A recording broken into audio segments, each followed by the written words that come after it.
कभी सोचा है कि इंसान के दिमाग के अंदर एक ऐसा बवंडर उठ सकता है जो भावनाओं के मौसम को एक पल में बदल दे? एक पल ऐसी जबरदस्त ऊर्जा के इंसान खुद को कायनात का शहंशाह समझने लगे, और अगले ही पल एक ऐसी तारीकी, ऐसी गहराई कि बिस्तर से उठना भी एक जंग जैसा लगे।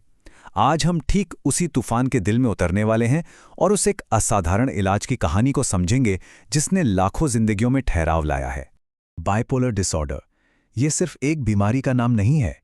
असल में ये एक ही इंसान के अंदर बसी दो अलग अलग दुनियाओं की एक नाटकीय कहानी है। सोचिए, दो ऐसे मौसम जो एक दूसरे से बिल्कुल जुदा हैं लेकिन एक ही आसमान के नीचे रहते हैं। चलिए उस दुनिया के एक सिरे को जरा महसूस करके देखते हैं। इसे कहते हैं मेनिया। जरा कल्पना कीजिए, एक ऐसी ऊर्जा जो रुकने का नाम ही न ले।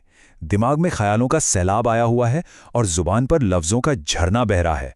ये एक बहुत ही रोमांचक लेकिन साथ ही साथ एक बेकाबू और खतरनाक अनुभव है, जहां हकीकत और वहम के बीच की लकीर धुंधलाने लगती है। और फिर आता है दूसरा मौसम, डिप्रेशन का।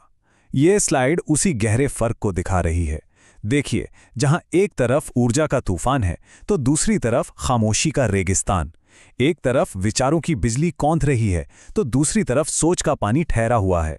मरीज बेचारा इन्हीं दो ध्रुवों के बीच किसी पेंडुलम की तरह झूलता रहता है। तो ये तो हुए वो लक्षण जो बाहर से दिखते हैं, वो तूफान जो हमें नजर आता है। लेकिन कहानी यहीं खत्म नहीं होती। असली सवाल तो ये है कि दिमाग के अंदर, खुद उसके भीतर ऐसा क्या हो रहा है? वहां कौन सा खेल चल रहा है जो इस पूरे बवंडर को जन्म दे रहा है? यहीं से असली खेल शुरू होता है, पैथोफिजियोलॉजी का। हमारा दिमाग, जो हमारे जिस्म की सबसे पेचीदा मशीन है, आखिर उसके सर्किट में गड़बड़ी कहां से आती है? चलिए इस राज के थोड़ा और करीब चलते हैं। और यहीं पर आकर विज्ञान अपनी नम्रता दिखाता है। सच तो यह है कि इसका सटीक मैकेनिज्म कि ये काम कैसे करता है आज भी पूरी तरह से एक पहेली ही है। लेकिन जो थ्योरीज हैं वो बहुत दिलचस्प हैं। कुछ एक्सपर्ट्स का मानना है कि ये न्यूरोट्रांसमीटर्स जैसे सेरोटोनिन और डोपामाइन, इनके रास्तों को स्थिर करता है, या शायद ये दिमाग के सिग्नल मैसेंजर सिस्टम्स पर काम करके न्यूरॉन्स के अंदर सिग्नलिंग को कंट्रोल करता है। लेकिन हम जो कुछ जानते हैं वो भी कम दिलचस्प नहीं है। ये तो पक्का है कि इसकी जड़ें जेनेटिक्स में गहरी हैं। और सबसे ज़रूरी बात, जैसा कि ये स्लाइड बता रही है, लिथियम दिमाग के लिए एक कवच, एक शील्ड की तरह काम करता है। ये उस नुकसान की भरपाई भी कर सकता है जो डिप्रेशन ने दिमाग पर किया है। ये ग्रे मैटर यानी दिमाग के सोचने समझने वाले हिस्से को फिर से बढ़ा सकता है, बिल्कुल वैसे ही जैसे किसी बंजर जमीन पर फिर से हरियाली छा जाए। तो लिथियम सिर्फ एक केमिकल नहीं है, ये इस कहानी में एक नया मोड़ है, एक ऐसी उम्मीद है जो घने अंधेरे में रोशनी की किरण बनकर आती है। यहाँ प्रोफिलैक्सिस शब्द को समझना बहुत जरूरी है। लिथियम बीमारी को जड़ से खत्म नहीं करता, बल्कि एक चौकीदार की तरह है जो बीमारी के तूफानी दौर को वापस आने से रोकता है। ये एक लंबी बचाव की रणनीति है। और ये आंकड़ा, ये इस दवा की सबसे बड़ी, सबसे जीवन रक्षक ताकत को बयान करता है। जो मरीज लिथियम पर रहते हैं उनमें आत्महत्या का खतरा 10 से 15 गुना तक कम हो जाता है। ये सिर्फ एक नंबर नहीं है, ये हजारों बचाई गई जिंदगियों की अनकही कहानी है। ये उम्मीद का सबसे ठोस सबूत है। अच्छा, अब जब हम क्यू को समझ चुके हैं तो चलिए कैसे की ओर बढ़ते हैं। ये लिथियम थेरेपी शुरू करने और उसे मैनेज करने का जो प्रैक्टिकल सफर है वो कैसा होता है? ये एक कला भी है और विज्ञान भी। लिथियम का डोज तय करना वाकई एक कला है। ये वन साइज फिट्स ऑल वाला मामला बिल्कुल नहीं है। जैसा कि आप देख सकते हैं, ये एक बहुत ही सावधानी से स्टेप बाय स्टेप किया जाने वाला प्रोसेस है। शुरुआत होती है एक बहुत छोटी डोज से, फिर खून में इसका लेवल नापा जाता है और फिर धीरे धीरे सही डोज तक पहुंचा जाता है। और ये डोज हर मरीज के लिए अलग होती है। और ये टेबल, ये उस बारीक रेखा को दिखाती है जिस पर डॉक्टर और मरीज दोनों को चलना होता है। इसे कहते हैं नैरो थेराप्यूटिक इंडेक्स।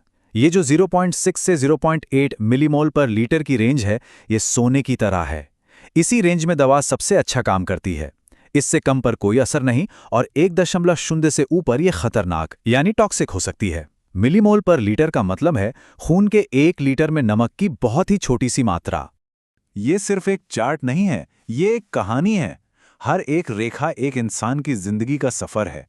ये जो गहरी काली पट्टियां आप देख रहे हैं, ये बीमारी के हमले हैं, मीनिया और डिप्रेशन के तूफान। और अब देखिए, जैसे ही लिथियम का इलाज शुरू होता है, ये तूफान कैसे थमने लगता है, जिंदगी में स्थिरता कैसे वापस आने लगती है। लेकिन यहीं पर एक अजीब मनोवैज्ञानिक पेंच सामने आता है। जब इलाज इतना कामयाब हो कि मरीज को लगने लगे कि वो तो अब बिल्कुल ठीक हो गया है, तो अक्सर वो दवा लेना ही छोड़ देता है और नतीजा तूफान फिर से लौट आता है। इसीलिए इस इलाज में अनुपालन यानी कंप्लायंस सबसे जरूरी और सबसे मुश्किल हिस्सा है। हर शक्तिशाली चीज की तरह लिथियम के साथ भी कुछ खतरे जुड़े हैं। अब कहानी में तनाव का पल आता है। हमें उन खतरों और चेतावनियों को समझना होगा जिनका सम्मान हर डॉक्टर और मरीज को करना ही चाहिए। कुछ आम साइड इफ़ेक्ट्स होते हैं, जैसे ज़्यादा प्यास लगना या हाथों में हल्का सा कंपन होना। ये आमतौर पर मैनेज किए जा सकते हैं और अक्सर डोज को थोड़ा सा एडजस्ट करने से ठीक भी हो जाते हैं। थायराइड पर इसके असर की भी नियमित निगरानी करनी पड़ती है। लेकिन ये संकेत खतरे की असली घंटी हैं। अगर सुस्ती, चलने में लड़खड़ाहट या बोली में तुतलाहट जैसे लक्षण दिखें, तो ये लिथियम टॉक्सिसिटी का सीधा संकेत हो सकता है। इसे कभी भी भूल कर भी नज़रअंदाज नहीं करना चाहिए। ये एक मेडिकल इमरजेंसी है जिस पर तुरंत ध्यान देने की ज़रूरत है। और ये टॉक्सिसिटी अक्सर इन हालात में होती है: शरीर में पानी की कमी, तेज़ बुखार या खाने में नमक कम लेना। ये सब शरीर में लिथियम का स्तर खतरनाक रूप से बढ़ा सकते हैं।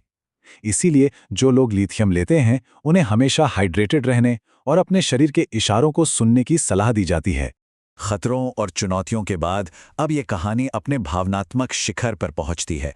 ये उस सुकून के बारे में है, उस शांति के बारे में है जो तूफान के गुजर जाने के बाद आती है। ये एक सामान्य जीवन में लौटने की कहानी है, खुद को फिर से पाने की कहानी है। और शायद रिकवरी को इस एक वाक्य से बेहतर कोई नहीं समझा सकता।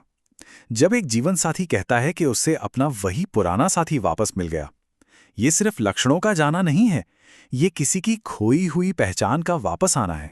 तो हमने देखा कि कैसे भावनाओं का एक बवंडर उठता है, कैसे विज्ञान उसके रहस्य को सुलझाने की कोशिश करता है और कैसे लिथियम नाम का एक मामूली सा तत्व उस तूफान को थामने का काम करता है। ये इलाज एक बारीक रस्सी पर चलने जैसा है, जहां संतुलन ही सब कुछ है। और आखिर में हम इसी हैरान कर देने वाले सवाल के साथ रुकते हैं कि कैसे एक साधारण सा नमक, जो पीरियोडिक टेबल में बस तीसरे नंबर पर है, मन के सबसे गहरे और पेचीदा तूफानों को शांत करने की ताकत रखता है। ये सवाल हमें मेडिकल साइंस के चमत्कारों और उन अनसुलझे रहस्यों के बारे में सोचने पर मजबूर करता है, जिन्हें समझने का सफ़र अभी जारी है।